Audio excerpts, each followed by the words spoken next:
Perkenalkan,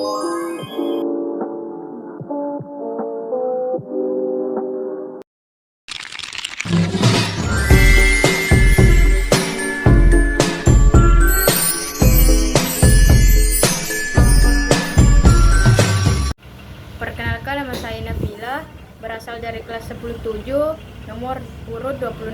Saya akan menjawab ulangan harian bab kedua. 1. Jelaskan apa yang dimaksud individu, kelompok, masyarakat. Individu merupakan terbatas, yaitu manusia, perkesatuan, perseorangan, bukan sebagai manusia keseluruhan. Kelompok adalah suatu kumpulan orang-orang yang mempunyai hubungan dan saling berinteraksi satu sama lain dan dapat mengakibatkan tumbuhnya perasaan bersama. Masyarakat merupakan sekelompok individu yang mempunyai hubungan, memiliki kepentingan bersama, dan memiliki budaya. 2. Jelaskan apa yang dimaksud dengan hubungan sosial dalam masyarakat dan sebutkan faktor-faktor yang menjadi dasar terbentuknya kelompok sosial dan jelaskan salah satunya. Hubungan sosial merupakan hubungan yang terwujud antara individu dengan individu dengan kelompok dan kelompok sebagai akibat dari hasil interaksi di antara sesama mereka. Faktor sosial kita membutuhkan orang lain untuk memenuhi kebutuhan bergaul, meminta bantuan, berkomunikasi, membentuk pertemanan.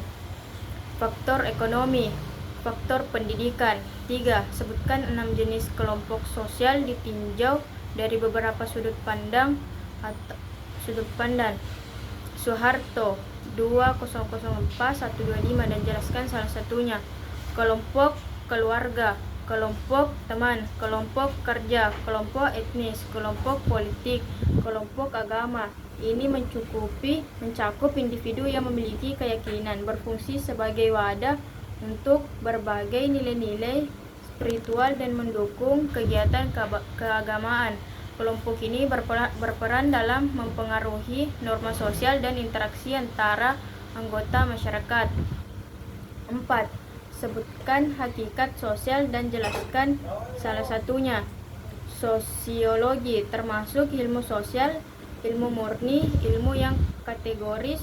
Sosial bersifat abstrak, menghasilkan pola-pola umum, ilmu pengetahuan umum, dan ilmu rasional karena apa yang dihasilkan oleh ilmu sosiologi dapat diterima oleh akal sehat.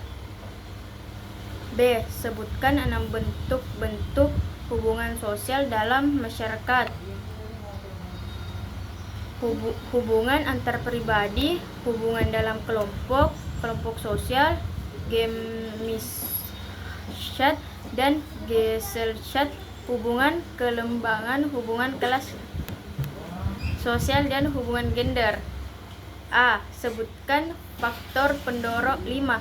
Sebutkan faktor pendorong dan penghambat terjadinya hubungan sosial dan jelaskan masing-masing salah satunya. A. Pendorong. Faktor sosial, faktor ekonomi, faktor pendidikan atau memperoleh pengetahuan. Kita memerlukan guru untuk mendidik dan mengajar kita. Belajar memerlukan buku, jadi kita memerlukan pedagang buku, penerbit. Untuk itu kita memerlukan hubungan sosial dengan orang tersebut. Hambatan antropologis, sosiologis, psikologis, dan ekologis terjadi karena gangguan lingkungan terhadap proses berlangsungnya hubungan sosial. Hambatan ini berupa cuaca, kondisi lingkungannya, letak geografis, dan lain-lain. B. 8. Dampak hubungan sosial dan jelaskan salah satunya.